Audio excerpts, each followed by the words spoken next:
Welcome to দাদার classroom. Class 9 অঙ্ক chapter 11.1 অর্থাৎ কোষে দেখি 11.1 এর আগের ভিডিওতে আমি তোমাদের 1 থেকে 7 পর্যন্ত করে দিয়েছিলাম। আজকের এই ভিডিওতে আমরা 8-এর মোস্ট ইম্পর্টেন্ট এমসিকিউ অর্থাৎ 8-এর 1 2 3 4 5 তারপর দেখো 9-এর ABCDE এই অঙ্কগুলোই এত সহজভাবে এত সুন্দর কনসেপ্টের মাধ্যমে তুলে ধরবো তোমাদের সামনে। দেখবে ক্লাস 9-এর সবথেকে সহজ চ্যাপ্টার তোমার স্ট্যাটিস্টিক বা রাশিবিজ্ঞান মনে হবে। তো প্রথমতই 8-এর 1 নাম্বার দেখো পেজ নাম্বার 162-তে পাবে। 8-এর 1 নম্বরে এমসিকিউ রয়েছে। 1 নম্বরে দেখো বলেছে যে নিম্নের কোনটি তথ্যের চিত্র উপস্থাপন। যখনই চিত্র উপস্থাপন বলবে তখন সেটা কিন্তু দণ্ডলেখের মধ্যে পড়বে।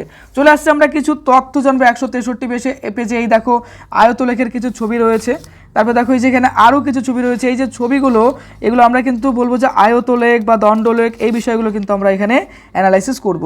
তো এই ক্ষেত্রে এই যে এমসিকিউর যে এই যে প্রশ্নটা রয়েছে 8-এর 1 নাম্বারটা নিম্নের কোনটি তথ্যের চিত্র উপস্থাপন, অর্থাৎ আমরা চিত্র যে অঙ্কন করছি সেই চিত্রের উপস্থাপনকে আমরা কি বলবো, দণ্ডলেখ বলবো। তাছাড়া যে কাঁচা তত্ত্ব, ক্রমযৌগিক পরিসংখ্যা বিভাজন এগুলো কিন্তু আমরা বলতে পারি যে পরিসংখ্যা বিভাজনের এক একটা তালিকা বা সংখ্যা তত্ত্ব ইত্যাদি বিষয়, মানে আমাদের র মেটেরিয়াল যেগুলো দেওয়া থাকবে র ডাটা তার মধ্যে পড়বে। আর চিত্র সংক্রান্ত যদি বলি তাহলে কিন্তু সেটা দণ্ডলেখ হচ্ছে। তাহলে টোটাল কনসেপ্ট কিন্তু আমাদের ক্লিয়ার। অর্থাৎ যখনই বলবো যে নিম্নের কোন তত্ত্বটির চিত্র উপস্থাপন, তো স্ট্যাটিস্টিক্সের ভাষায় চিত্র উপস্থাপন কিন্তু আমরা আয়তলেখ বলতে পারি, দণ্ডলেখ বলতে পারি। তো এই ক্ষেত্রে সঠিক অপশন কিন্তু 1 নাম্বার অর্থাৎ এ নাম্বারটা হচ্ছে দণ্ডলেখ। চলো আরেকবার আমরা ভালো করে বুঝি, একদম কনসেপ্ট রেডি করব কিন্তু। হ্যাঁ দেখো এখানে কাঁচা তত্ত্ব, ক্রমযৌগিক পরিসংখ্যা বিভাজন এই যে বিষয়গুলো রয়েছে এগুলো সবই কিন্তু পরিসংখ্যা, অর্থাৎ এই ক্ষেত্রে আমরা বলতে পারি দেখো রাশিবিজ্ঞানের পরিসংখ্যা সাজানোর যে পদ্ধতি বা বলতে পারি যে তথ্য, এই সমস্ত বিষয় কিন্তু এখানে বোঝানো হয়। আর ছবি সংক্রান্ত যদি বলি তাহলে কিন্তু আমাদের হবে কি বলতো, দণ্ডলেখ, অর্থাৎ চিত্র বললেই কিন্তু দণ্ডলেখ হয়ে গেল। একদম কনসেপ্ট ক্লিয়ার, কারণ এই প্রশ্নটা ইম্পর্টেন্টও রয়েছে। ওকে, আশা করি আর ভুলবে না, মাথার মধ্যে সেট হয়ে থাকলো।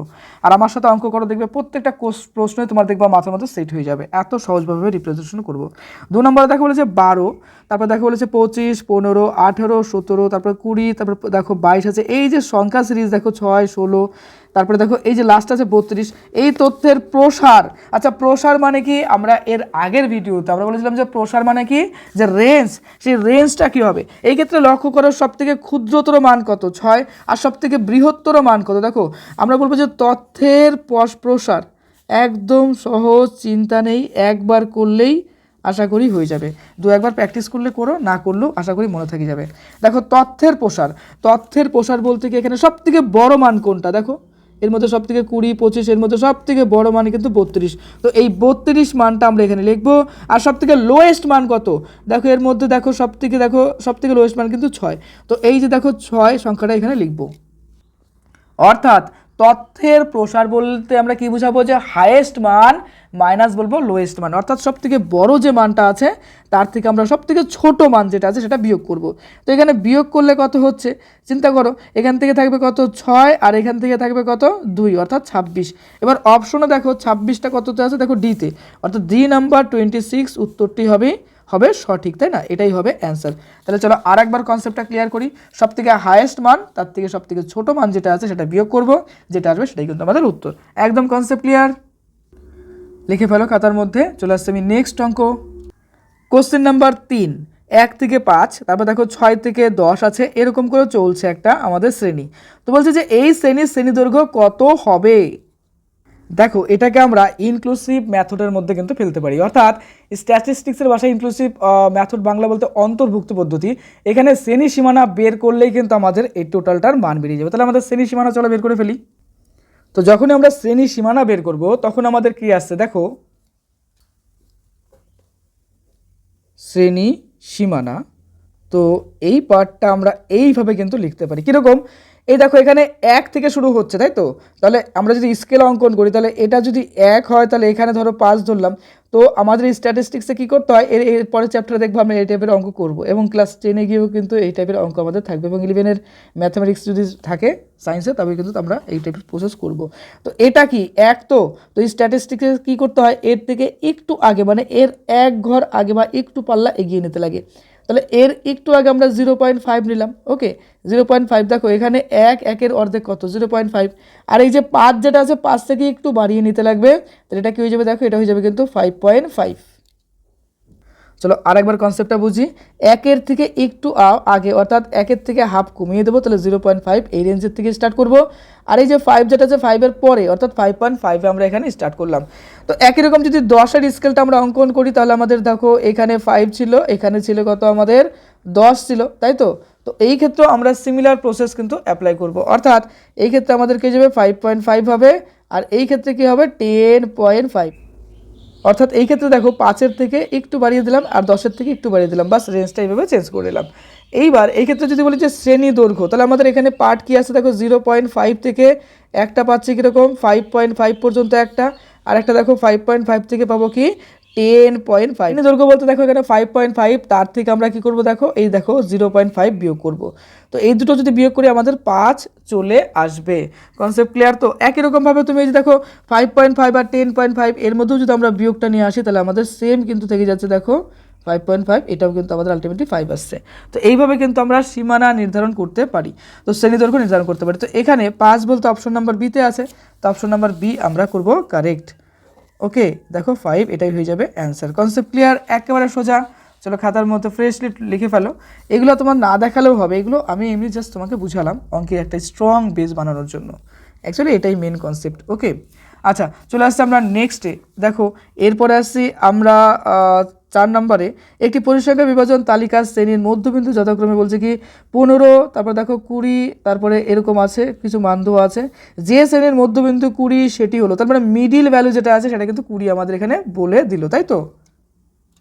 মধ্যবিন্দু কত বলেছে এখানে আমাদের 20 বলে দিল, তাই তো। তো এই ক্ষেত্রে আমাদের মধ্যবিন্দুর, আমরা যদি বলি যে মধ্যবিন্দুর দুটি পার্থক্য, যেটা আমরা স্ট্যাটিস্টিক্সের ভাষায় কি লিখি, এইচ লিখি। এইচ বলতে দেখো এই যে পয়েন্ট, এটা ক্লাস 10-এও গিয়ে করতে লাগবে। হ্যাঁ, এই যে আমাদের দুটো ইসের মধ্যে পার্থক্য বের করা। তো এখানে কত আছে তো বলো, একটা আছে 15, এটা আছে 20। তো এইচ বলতে কি এইটার থেকে এটা বিয়োগ, অর্থাৎ 20 মাইনাস আমরা করব কি 15 করে দেবো। তো এটা আসলো কিন্তু 5, অর্থাৎ এইচ সমান সমান কিন্তু আমাদের 5 চলে এলো। আচ্ছা এই ক্ষেত্রে আমরা নিম্ন সীমানা লিখবো। দেখো নিম্ন সীমানা বা নিম্ন সীমা যেটা বলবো, তো সেই নিম্ন সীমা মানে কত, আমাদের মধ্যবিন্দু কত আছে 20 আছে, তো লিখে দাও 20 এখানে। আর এরপরে কি করবো, নিম্ন সীমানা বলতে এখানে এইচ এর মান কত 5, তো এইচ লিখবো এখানে h/2, অর্থাৎ 5/2 লিখবো। এই দেখো h/2। তো এটা যদি করি তাহলে আমাদের কত আসছে লক্ষ্য করো, 20 লিখবো এখানে। আর এটা যদি করি দেখো 5কে 2 দিয়ে ভাগ করলে কত আসবে, তো 5কে যদি আমরা 2 দিয়ে ভাগ করি তাহলে আমাদের প্রথমত 2 দিয়ে দিলে 4 আসবে, তারপর দশমিক আসবে, দশমিক না প্রথমত 1 নাম্বার, তারপর দশমিকের জন্য 0, 5 বার দেবো, তাই তো। অর্থাৎ এক্ষেত্রে কিন্তু 2.5 আসছে। দেখো এইটা কিন্তু আমরা বুঝলাম। তো এখানে 2.5 লিখে দাও। এবার 20 থেকে যদি আমরা 2.5 বিয়োগ করি তাহলে আমাদের কত আসবে, দেখো 17.5 চলে আসলো। তাহলে নিম্ন সীমানা 17.5। এবার লিখবো উচ্চ সীমানা।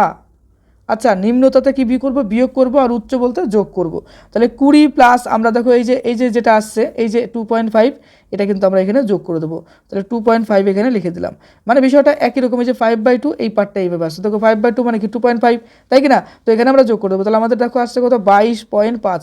এইবার তাহলে আমাদের রেঞ্জটা কত দাঁড়াচ্ছে, দেখো আমাদের রেঞ্জটা কিন্তু দেখো এখানে 17.5 থেকে শুরু করে 22.5 এই রেঞ্জটা কিন্তু আমরা পাচ্ছি। আচ্ছা এই রেঞ্জটা আমাদের অপশনে যদি লক্ষ্য করো কোনটা সঠিক হচ্ছে, এক্ষেত্রে খেয়াল করো অপশন নাম্বার কিন্তু বি, এই দেখো এটাতে রয়েছে, অর্থাৎ এটা হবে সঠিক উত্তর। তো একদম সোজা, কিছু নেই, একদম সোজা, কিচ্ছু নেই, সত্যিকারে একদম সোজা সোজা অঙ্ক। চলো আরেকবার কনসেপ্টটা বুঝি। তো মধ্যবিন্দু আমাদের 20 যেটা আছে, সেই 20-র সাথে কি করব, এই দুটোর মধ্যে কত পার্থক্য আসছে 5, 5কে আমরা 2 তে ভাগ করব, তাহলে আমাদের আসবে 2.5। এই 20 থেকে কি করব, একবার 2.5 বিয়োগ করব, বিয়োগ করার পর আমাদের 17.5 আসবে, এবং এই 20-র সাথে একবার 2.5 যোগ করব, করলে আমাদের 22.5 আসবে। তো এটাই কিন্তু আমাদের সেই রেঞ্জ বা ভ্যালুটা আমরা পেয়ে গেলাম। Concept clear? একদম সোজা অঙ্ক ছিল।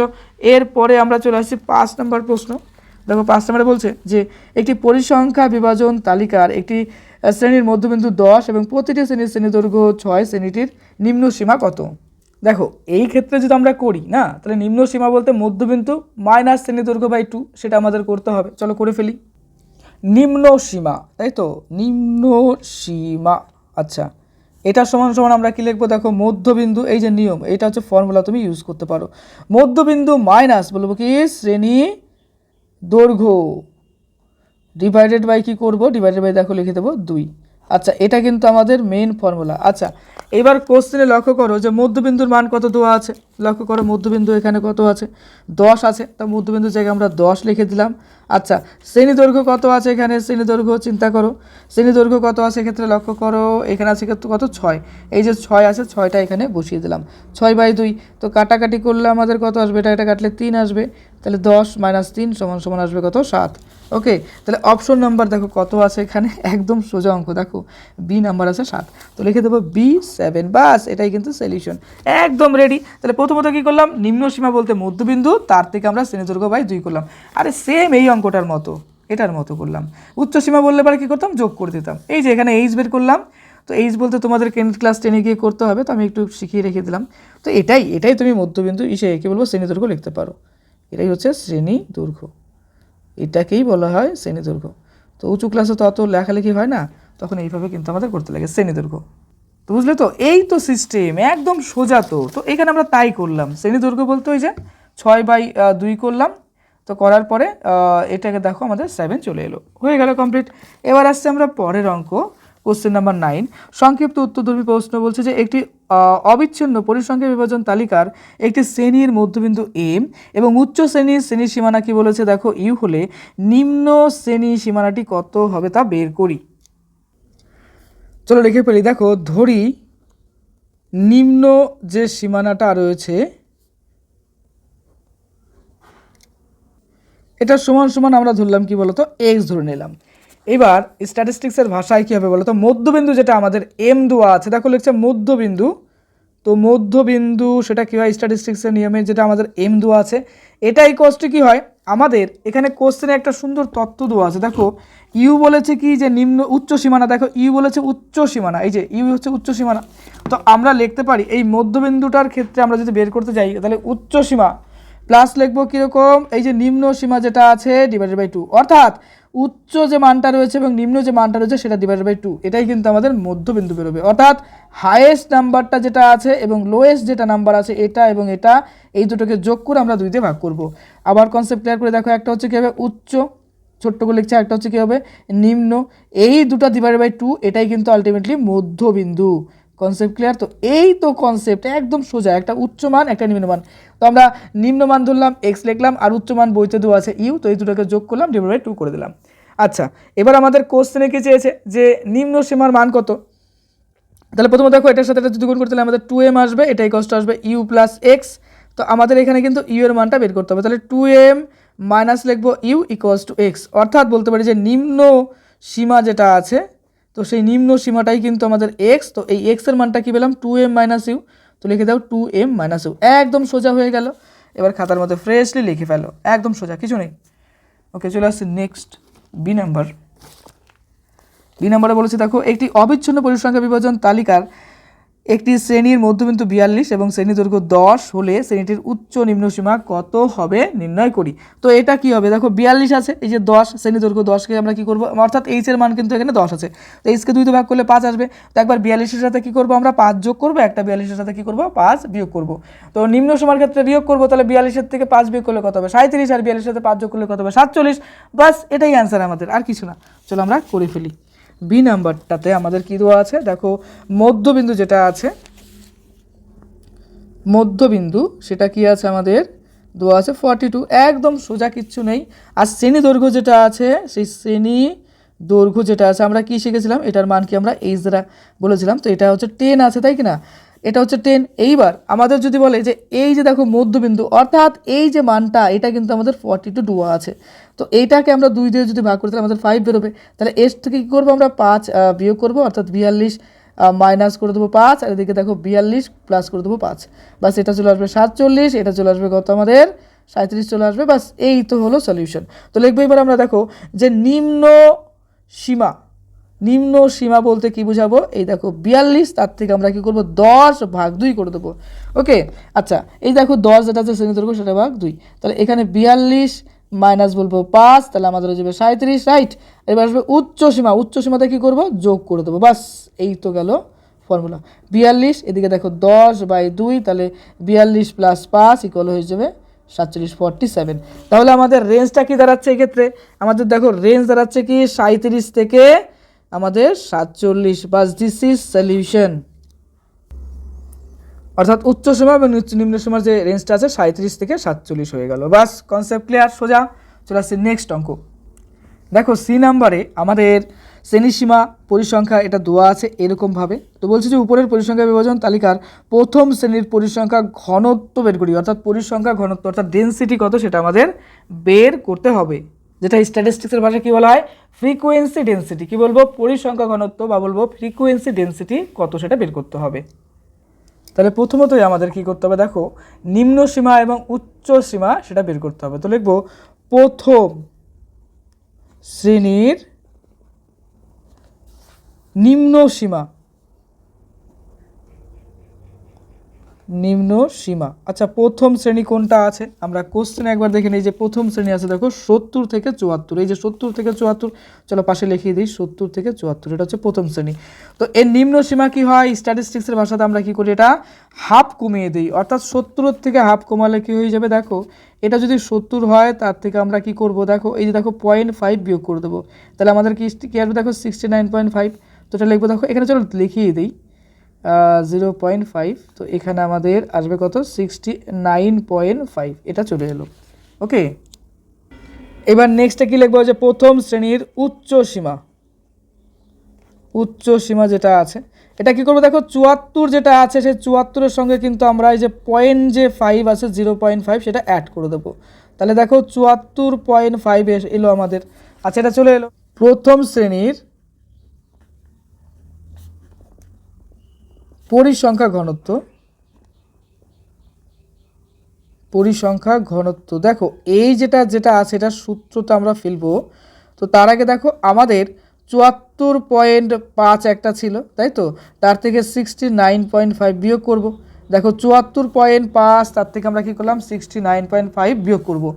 আচ্ছা এখানে পরিসংখ্যা কত দেওয়া আছে, পরিসংখ্যা আছে 3, তাই না, দেখো 3 দেওয়া আছে, তাহলে এখানে উপরে লিখবো হচ্ছে কি 3 হয়ে গেল। আচ্ছা 3 ডিভাইডেড বাই এখানে 74.5 থেকে 69.5 বিয়োগ করলে আমাদের আসবে কত 5। এবার এটাকে চলো ভাগ করে দেই, তাহলে প্রথমতই 0 আসলো, দশমিক দিলাম, তাহলে 30 হয়ে গেল। এবার দেখো 6 বার দিলে 30 মিলে গেল, অর্থাৎ এই ক্ষেত্রে আমাদের উত্তর কি আসছে 0.6, বা সেটাই কিন্তু আমাদের উত্তর হয়ে গেল। কনসেপ্ট ক্লিয়ার তো? তার মানে প্রথম শ্রেণীর পরিসংখ্যা ঘনত্ব আমরা কি করলাম, দেখো এই যে উপরে যে পরিসংখ্যা 3 দেওয়া ছিল 3-এর বাই আমরা কি করলাম 74.5 মাইনাস 69.5 করে দিলাম এবং সেটাকে ক্যালকুলেশন করলাম 0.6 চলে এলো। অঙ্কটা লিখে ফেলো, ভিডিও পজ করো। ওকে, আর এটা দেখো লাস্টের পার্ট, এটা গেল। এরপর আসছে আমরা নেক্সট অঙ্ক। দেখো নেক্সট আসছি ডি নাম্বার, যে প্রশ্নের শেষ অর্থাৎ সি প্রশ্নের শেষ শ্রেণীর আপেক্ষিক পরিসংখ্যা কত সেটা আমাদের নির্ণয় করতে বলছে। দেখো সি প্রশ্নের শেষ আপেক্ষিক পরিসংখ্যা কত সেটা, দেখো আপেক্ষিক পরিসংখ্যা কি সেটা আমরা বের করব। আপেক্ষিক পরিসংখ্যা,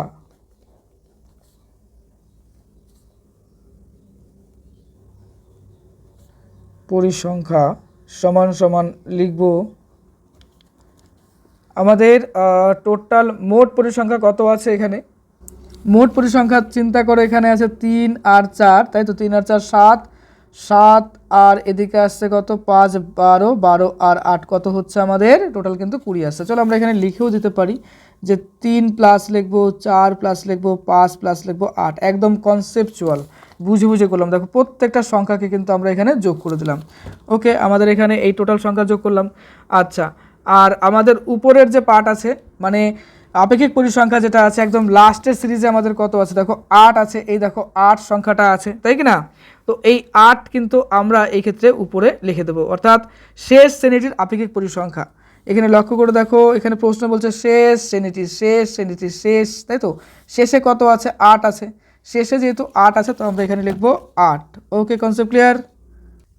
শেষ শ্রেণীটির আপেক্ষিক পরিসংখ্যা, তাহলে 8 ডিভাইডেড বাই এত, তাহলে 8 ডিভাইডেড বাই টোটালটাকে যদি করি দেখো 5 আর 8 এখানে আসছে কত আমাদের 13, আর 4 17, 17 আর 3 20, অর্থাৎ 20। তো এটা যদি আমরা কাটি তাহলে আমাদের 4 দিয়ে কাটলে 4 দুগুণ 8, এখানে আমাদের 4 দিয়ে কাটলে 5 আসছে, অর্থাৎ 2 ডিভাইডেড বাই আসছে আমাদের 5। চলো এটাকে আমরা যদি ভাগ করে দিই তাহলে 2 আসবে, তো 0 দেবো, দশমিক দেবো, তাহলে 20, অর্থাৎ 4 বার দিলে আমাদের 20 পূরণ হয়ে যাচ্ছে। তাহলে আমাদের অ্যান্সার কিন্তু 0.4 চলে এলো। বাস এটাই কিন্তু সলিউশন। চলো ফ্রেশ করে খাতার মধ্যে লিখে ফেলো। ওকে, কমপ্লিট। চলে আসছি নেক্সট অঙ্ক। এরপরে দেখো আমাদের নাম্বারে বলছে নিচের উদাহরণগুলিতে কোনগুলি গুণ এবং কোনগুলি চল নির্দেশ করে লিখি, অর্থাৎ কোনগুলির মধ্যে গুণ আছে এবং কোনগুলি চল বলতে ভ্যারিয়েবল, যেটা চলরাশি অর্থাৎ যেটা পরিবর্তনশীল, সেটা কিন্তু আমরা চলরাশি বা ভ্যারিয়েবলের মধ্যে ফেলি। অর্থাৎ যেটা পরিবর্তন হতে পারে, যেটা বাড়তে পারে কমতে পারে, সেটাই কিন্তু আমরা চলরাশি বলবো। এইবার চিন্তা করো যে পরিবারের সংখ্যা আজকে কোনো পরিবারে যদি ধরো 3 জন থাকে, কালকে তো হবে না, ধরো 2 বছর 10 বছর 15 বছর 20 বছর পরে সেই সংখ্যা 3 জনের বদলে 4 জনও হতে পারে, 5 জনও হতে পারে, বা কমে 1 জনও হতে পারে, বা নাও থাকতে পারে। অর্থাৎ এই ক্ষেত্রে কিন্তু এই দেখো পরিবারের সংখ্যা কিন্তু সবসময় এক থাকে না, তাই কি না? তার মানে এটা কিন্তু বাড়তেও পারে কমতেও পারে, অর্থাৎ এটা পরিবর্তনশীল। তাহলে প্রথমত দেখো চলরাশির মধ্যে পড়বে কি 1 নাম্বার, সেটা কি পরিবারের সংখ্যা, এটা কিন্তু জনসংখ্যা, যাই হোক পরিবারের জনসংখ্যা, হ্যাঁ একদম ঠিক, জনসংখ্যাই তো হবে। আচ্ছা, তারপরে বলছে দেখো এখানে বলছে দৈনন্দিন তাপমাত্রা। আচ্ছা চিন্তা করো, আজকে ধরো সাপোজ ধরলাম যে 22 ডিগ্রি সেলসিয়াস হয়েছে, কালকে 23 ডিগ্রি পড়তে পারে, কালকে 24 ডিগ্রি, তারপরে পরশু দিনকে কী হতে পারে, 30 ডিগ্রি হতে পারে। তো তাপমাত্রা কিন্তু সময়ের সাপেক্ষে কী হচ্ছে, বাড়ছে কমছে, সূর্যের তাপের উপর ডিপেন্ডেবল, তাই না? তাহলে কখনো 10 ডিগ্রি হতে পারে, কখনো 30 ডিগ্রি হতে পারে, অর্থাৎ তাপমাত্রাও কিন্তু পরিবর্তনশীল। যেহেতু এটা পরিবর্তনশীল, তাহলে এটাও কিন্তু চলরাশি হবে। তাহলে 2 নম্বর লিখবো হচ্ছে তাপমাত্রা। আশা করি তোমার একদম কনসেপ্ট ক্লিয়ার। অর্থাৎ যে সমস্ত ডাটা শিটগুলো আমাদের পরিবর্তন হবে, সেগুলোই কিন্তু আমাদের চলরাশির মধ্যে ফেলবো। Concept clear? চলে আসছে দেখো নেক্সট। এবার বলছে শিক্ষাগত মান এটা তুমি চিন্তা করো, একটা লোক যদি সে যদি মাধ্যমিক পাশ করে, ঠিক আছে, করার পরে সে আর পড়াশোনা জীবনে করলোই না, তার বয়স হয়ে গেলো 80 বছর, তাহলে তার শিক্ষাগত যোগ্যতা তো আর তার 10 তো 10ই থেকে গেল না, সেটাকে আর পরিবর্তন হলো না। কেউ ধরো এমএসসি পাস করলো, ঠিক আছে, এমএসসি পাস করার পরে পিএইচডি করলো, তারপরে সে আর পড়াশোনাই করলো না, তাহলে তো সেটা তো আর পরিবর্তন, আর সেটা তো ওই জায়গাটায় সে স্থির থেকে গেলো, যে এমএসসি পাশে থেকে গেল, পিএইচডি করছে পিএইচডি পর্যন্ত থেকে গেল, তাহলে তার শিক্ষাগত যোগ্যতা কিন্তু ওটাই থেকে গেল। যা এটা ঠিক যে আজকে তার বয়স 30 বছর, সে হয়তো পিএইচডি অ্যাপ্লাই করলো, পিএইচডি কমপ্লিট করলো। এবার কথা হচ্ছে 60 বছর বয়সে গিয়ে আবার কি করবে, বা তারপরে আবার কি করবে, তাহলে এটা তো ফিক্স থেকে যাচ্ছে। তাহলে এটা কিন্তু আমরা বলতে পারি না যেটা ভ্যারিয়েবলের মধ্যে পড়ছে। হ্যাঁ, এই যে শিক্ষাগত মান, এটা কিন্তু মানুষের অলংকার, বা মানুষের বলতে পারি গুণ, বা মানুষের বলতে পারি প্রপার্টি, বা মানুষের বলতে পারি যে স্পেশাল একটা গুণ, তাই না, একটা ভালো একটা বিষয়। তাহলে এই ক্ষেত্রে দেখো গুণ বা তার একটা ভালো একটা দিক প্রকাশ করছে, সেটা হচ্ছে কি শিক্ষাগত মান। একদম কনসেপ্ট ক্লিয়ার তো? তাহলে শিক্ষাগত মান কারো কিন্তু বর্ণনা বা কারো একটা সৌন্দর্য প্রকাশ পাচ্ছে, বা তার একটা গুণ প্রকাশ পাচ্ছে, তাহলে গুণটাই কিন্তু শিক্ষাগত মানের মধ্যে পড়ছে। Concept clear? এরপরে নেক্সট আসছে দেখো মাসিক আয়। তো মাসিক আয় এখানে বলেছে দেখো মাসিক আয়। আচ্ছা মাসিক আয় দেখো, যারা সার্ভিস করছে তাদের ক্ষেত্রে একটা নির্দিষ্ট টাকা পাচ্ছে, কিন্তু যারা ধরো কৃষিকাজ করছে, ব্যবসা বাণিজ্য করছে, তাহলে যদি একটা দোকানের কথাই ভাবি, তাহলে আজকে ধরো কোনো দোকানে 500 টাকা ইনকাম হলো, কালকে 200 টাকা ইনকাম হলো, হয়তো এই মাসে তার দোকানে ইনকাম হলো 10,000, পরের মাসে হয়তো 30,000, তাহলে কোনো মাসে কি কম বেশি হতে পারে। এবার যদি বলি যে একটা সার্ভিস করছে, তার ক্ষেত্রেও যদি চিন্তা করি, সে ধরো সাপোজ 30,000 স্যালারি পাচ্ছে, তার ফ্যামিলি সব কিছু মেনটেন খরচ করার পরে দেখা যাচ্ছে তার 5,000 বা 10,000 বা 2,000 বা 3,000 টাকা থাকছে, কোনো মাসে বেশি খরচা, কোনো মাসে কম খরচা, তো আলটিমেটলি সেখানেও কিন্তু দেখো একটা মানের কিন্তু পরিবর্তন হচ্ছে। কিন্তু দেখো নর্মালি আমাদের চার সেটে যারা আছে তাদের দিকে চিন্তা করলে কিন্তু দেখো কোনো দিন বেশি কোনো দিন কম, অর্থাৎ কোনো মাসে বেশি কোনো মাসে কম, অর্থাৎ আপ ডাউন হচ্ছে, অর্থাৎ এটা কিন্তু স্থির আমরা বলতে পারি না, আর এটা কিন্তু কোনো রকম গুণের মধ্যে পড়ছে না। তার মানে এখানে আমরা তারপরটা লিখবো হচ্ছে মাসিক আয়, এটাও কিন্তু বলতে পারি যে পরিবর্তনশীল, কি তাই কিনা বলো? তো এরপরে আসছে নেক্সট দেখো বলছে যে মাধ্যমিক পরীক্ষায় প্রাপ্ত গ্রেড। আচ্ছা গ্রেড কি? ধরো কেউ পেলো এ, কেউ পেলো বি, কেউ পেলো সি, কেউ পেলো ডি, এগুলো তো সবই আমরা বলতে পারি একটা গুণ বা প্রপার্টির মধ্যে। এবার কেউ যদি ধর সাপোজ ম্যাথামেটিক্সে মাধ্যমিকে 95 পেলো, এবার সেটাকে পরিবর্তন কি করা যাবে, যে পরের বছর আবার মাধ্যমিক দেবো, তুমি তো মাধ্যমিক পাস করে গেছো, তারপরের বছর আবার মাধ্যমিক দেবো, সেটা কোনোদিন পরিবর্তন করা যাবে? যেটা পেলো সেটাই তো থাকবে। আর এর মাধ্যমে কি না, এই ছেলেটা এ গ্রেড পেয়েছে, এ প্লাস পেয়েছে, তো এটা কি একটা গুণের মধ্যে পড়ছে, তাই কিনা বলো? এটা গুণের মধ্যে পড়ছে, এটাকে আমরা পরিবর্তনও করতে পারবো না, তাহলে একটা গুণ বোঝাচ্ছে এখানে, তার একটা ভালো একটা দিক বোঝাচ্ছে। তাহলে এখানে আমরা লিখবো হচ্ছে কি মাধ্যমিক পরীক্ষায়, আচ্ছা পরীক্ষায় প্রাপ্ত গ্রেড, এটা কি কখনো হয় বলো দেখি? যে আজকে কোনো একটা ছেলে মাধ্যমিকে হয়তো সে পেলো কি বলো তো বি প্লাস পেলো, হ্যাঁ পরের বছর সেটাকে এ প্লাস করবো, ভাই মাধ্যমিক তো একবারই দিবে, তো মাধ্যমিকে পাস করলে সেটা এ প্লাস কী করে করা যায়? আবার কেউ ধরো এই বছর মাধ্যমিকে সে পেলো কি এ প্লাস পেলো, পরের বছর সে কী করলো মাধ্যমিকে বি প্লাস পেলো, এটা কখনো সম্ভব? একবার মাধ্যমিক দিয়ে দিলে সেটা কী করে পরিবর্তন করা যায়? যেরকম তুমি ক্লাস 9-এ পড়ো, আজকে ধরো ক্লাস 9-এ তুমি অঙ্কেতে পেলে 95, পরের বছর তুমি আবার কি ক্লাস 9 পরীক্ষা দিবা না তো, তাহলে কী করে তোমার এটা হচ্ছে? এটা তো ফিক্স থেকে যাচ্ছে, তাই কি না? এটা কিন্তু আমাদের অলংকার, আমরা বলতে পারি এটা গুণের মধ্যে পড়ছে। Concept clear? একদম টোটাল কনসেপ্ট কিন্তু ক্লিয়ার হয়ে গেল। কোনো অঙ্কই আশা করি আর তোমার কাছে কঠিন নেই, আশা করি প্রত্যেকটা অঙ্ক তোমার ব্রেনের মধ্যে আমি সেট করে দিতে পেরেছি। বাস কয়েকবার প্র্যাকটিস করো, বিন্দাস পরীক্ষা দিয়ে আসো। ওকে, তাহলে আমাদের টোটাল কনসেপ্ট ক্লিয়ার হলো। আচ্ছা, দাদার ক্লাসরুমে নতুন হলে কিন্তু অবশ্যই সাবস্ক্রাইব করে দিও, আর এই ভিডিও বন্ধুদের মধ্যে শেয়ার করে দিও। আর তোমাদের স্ট্যাটিস্টিক্সের কিন্তু আমি 3টে পার্টই কমপ্লিট করে দিলাম, অর্থাৎ 3টা পার্টে করলাম, অর্থাৎ স্ট্যাটিস্টিক্সের 11.1 যেটা রাশি বিজ্ঞান, অনেকে বলে খুব হার্ড, কিন্তু আমার টোটাল পার্ট দেখে নাও, দেখবা স্ট্যাটিস্টিক্স হাতের মধ্যে চলে আসবে। আর 2-1বার রিভিশন করে নিবা। ওকে ওকে, খুব ভালো থেকো।